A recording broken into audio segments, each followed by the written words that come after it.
Quero só reforçar o pedido aqui feito pelo líder da nossa bancada, o senador Humberto Costa, quando pede prioridade para a votação do projeto de lei, que é exatamente o projeto de lei número 78, senador Humberto Costa, que trata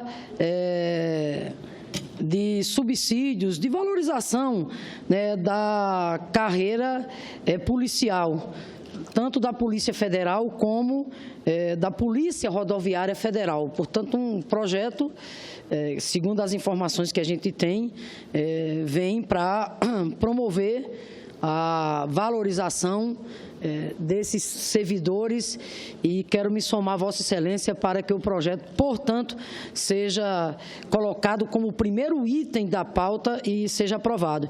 Mas, senhora presidente, o que me traz aqui hoje essa tribuna é fazer aqui um registro da reunião hoje na comissão especial que foi instalada para tratar da medida provisória que diz respeito à reforma do ensino médio.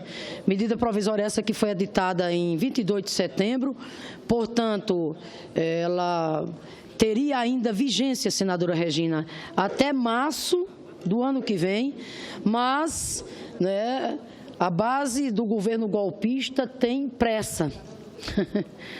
Como se não bastasse esse tema ter vindo via medida provisória, eles acharam um pouco e encerraram hoje os trabalhos na comissão especial, quando o relatório apresentado pelo eminente senador Pedro Chaves, portanto, em defesa da medida provisória do governo que trata da reforma do ensino médio, foi aprovado por larga maioria. Lá, nós nos posicionamos contrariamente à medida provisória, portanto, ao projeto de lei de conversão, através do relatório do senador Pedro Chaves, através de um voto em separado, assinado não só por mim, mas também pela deputada Maria do Rosário, pela senadora Ângela Portela, pelo deputado Reginaldo, pela senadora Lídice da Mata e pela deputada Luziane. E por que nós somos contrários hoje ao relatório do senador Pedro Chaves?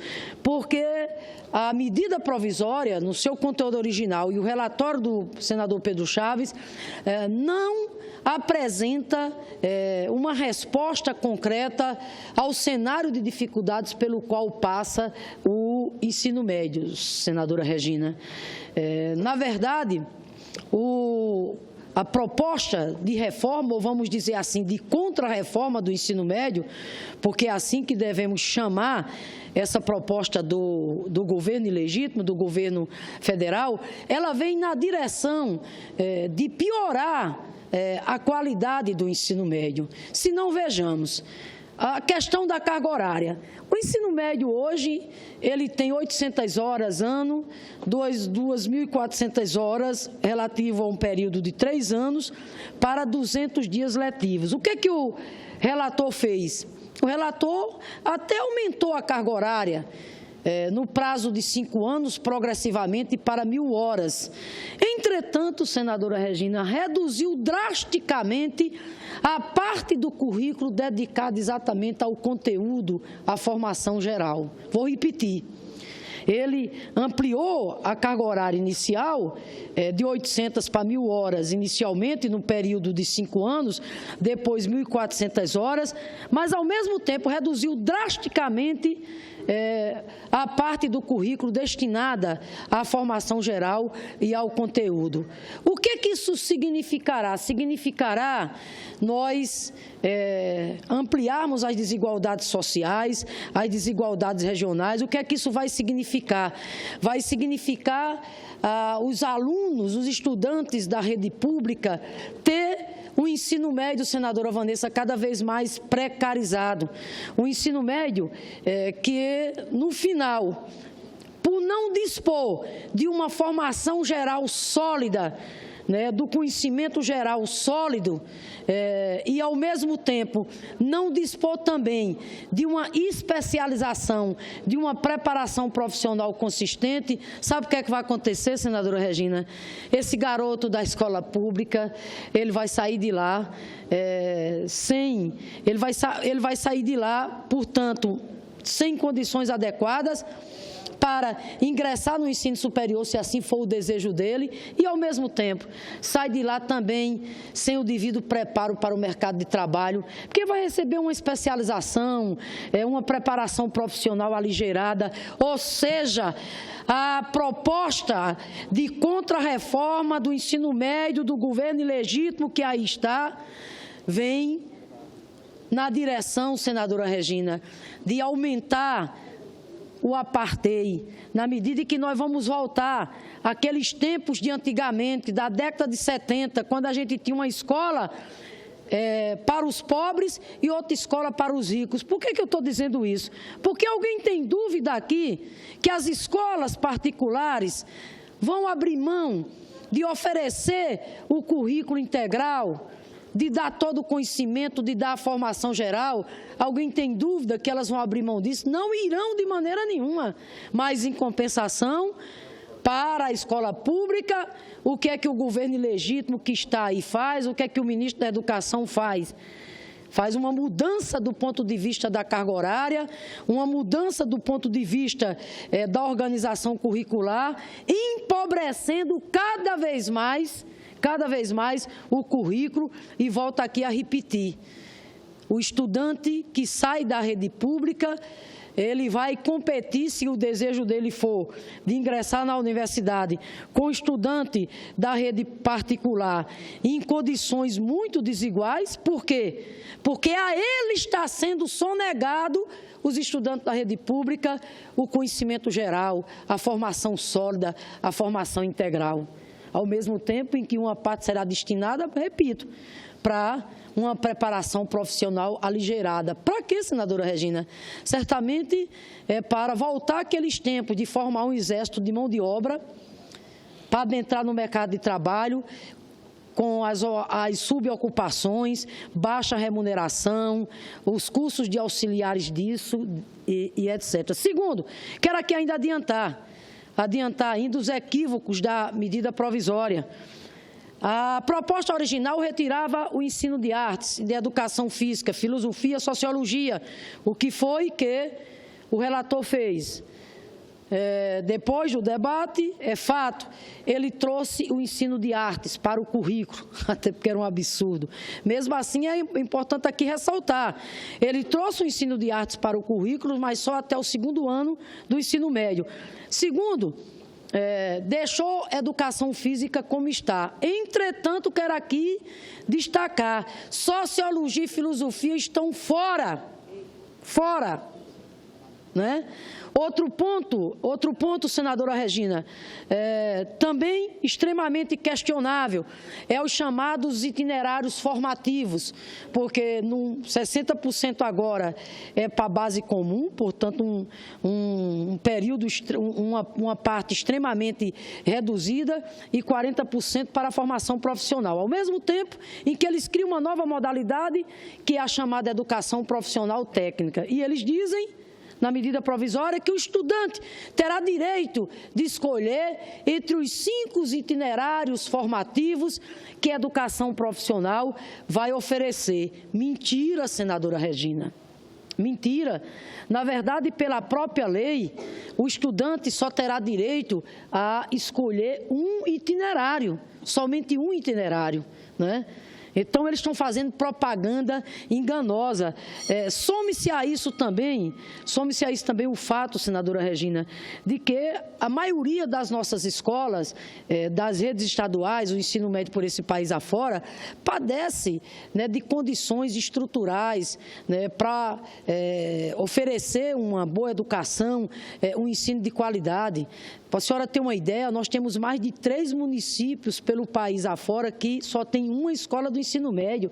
Aí o governo agora vai fazer proselitismo, dizendo que o estudante terá direito de escolher. Mentira! Eles apresentam 5 itinerários formativos e eles mesmos dizem que os estados só serão obrigados a oferecer um itinerário formativo e ainda vem dizer que o estudante tem o direito de escolher. Como? Se, na realidade em que eles vivem por esse país afora, as escolas não vão ter condições de oferecer de maneira nenhuma mais de um itinerário. Aí chegaram ao absurdo de dizer, senadora Regina, não, mas o prefeito, o governador pode assegurar um transporte escolar, como se desconhecêssemos a realidade dramática pelo qual passa os municípios, os estados, no que diz respeito à questão do transporte escolar. Quero ainda, senadora Regina, ainda acrescentar mais 2 outros pontos extremamente equivocados da medida provisória, no que diz respeito à formação do magistério. Meu Deus, o que foi que o Ministério da Educação fez através da SMP e que o relatório do senador Pedro Chaves está convalidando, porque não atendeu os apelos que foram feitos para que retirasse da medida provisória a categoria do professor de notório saber. Ele não retirou, ele manteve. E aqui nós queremos deixar muito claro, essa figura do professor de notório saber, ela vem na direção de desvalorização do magistério, de desincentivar toda a luta que a gente vem empreendendo, que está lá no Plano Nacional de Educação, metas 17 e 18, para dar aos profissionais de educação um patamar de dignidade salarial e de respeito do ponto de vista da sua formação. Mesmo que o notório saber, claro, seja destinado para as disciplinas técnicas, mesmo assim é inadmissível permitir, em pleno século XXI, que um professor vá para a sala de aula apenas com notório saber, sem ter a graduação superior, sem passar pelo concurso público, sem ter a preparação, a metodologia, ou seja, a formação na área didática. Portanto, isso é um retrocesso. Por último, senadora Regina, quero aqui ainda falar da educação em tempo integral, porque o ministro faz uma grande propaganda. Nós estamos nos antecipando ao PNE.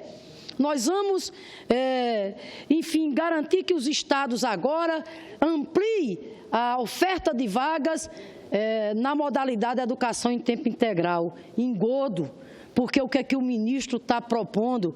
Ele está propondo no prazo de 4 anos, agora o senador Pedro Chaves ampliou para 10. Entretanto, é bom que se diga aqui em que contexto, em que realidade vai se dar essa ampliação da escola, ou seja, da educação em tempo integral. De que forma, senadora Regina? Vão contemplar apenas 500 mil alunos de um universo de 8 milhões. O que vai representar 3,8%.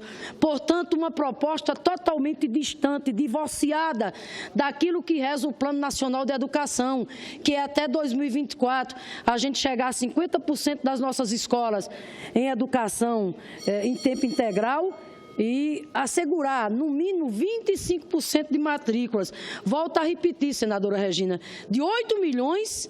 serão contemplados 500 mil alunos. Certamente lá no Piauí deve ser 18 escolas ou 16, como é exatamente lá no Rio Grande do Norte. E com agravante, como o ensino médio é de responsabilidade dos estados, ele inicialmente diz que vai disponibilizar um orçamento, mas vai depender também das condições orçamentárias, inicialmente. Depois toma que o filho é teu. Deixa a responsabilidade sob os governadores, sob as redes estaduais, quando está aí os estados, inclusive, passando pelas dificuldades que estão passando. Então, eu quero concluir, senadora Regina, dizendo que a luta não terminou, até porque a medida provisória vai para o plenário da Câmara e depois vem aqui para o plenário do Senado. E nós vamos continuar ao lado dos estudantes, dos professores, de todos aqueles que têm dedicado as suas vidas à luta em defesa da educação. Nós vamos continuar resistindo e lutando bravamente, até porque nós não vamos de maneira nenhuma aceitar o que está sendo feito com a educação. Eu quero concluir mesmo, senadora Regina, dizendo, ontem foi um dia de luto para a educação brasileira. Me refiro quando a base que dá sustentação ao governo golpista aprovou nessa casa a PEC 55 e tirou a educação do orçamento, senadora Vanessa. Tirou quando revogou por 20 anos a vinculação constitucional. Então, foi um dia de luto ontem, aqui, quando esse Senado patrocinou a proposta, repito, a agenda de retirada de direito do governo ilegítimo e retirou o orçamento da educação. Hoje é mais um dia de luto, quando a base que dá sustentação ao governo ilegítimo que está aí aprova uma medida provisória que não vai reformar o ensino médio para melhor. Muito pelo contrário, essa proposição de reforma do ensino médio, que jamais deveria vir pelo Instituto da Medida Provisória, ela vai causar um enorme retrocesso. Ela pode, inclusive, decretar o fim do ensino médio, um ensino médio de qualidade e para todos, como é o que nós efetivamente defendemos. Aos estudantes de todo o Brasil, força, coragem, não desanimem, nós continuaremos ao lado de vocês, ao lado dos professores, repito, ao lado de todos aqueles e aquelas que sabem o quanto a agenda da educação é decisiva para o projeto de desenvolvimento de nação, por isso que nós vamos continuar lutando. 746, pelo que ela representa de retrocesso para o ensino médio brasileiro.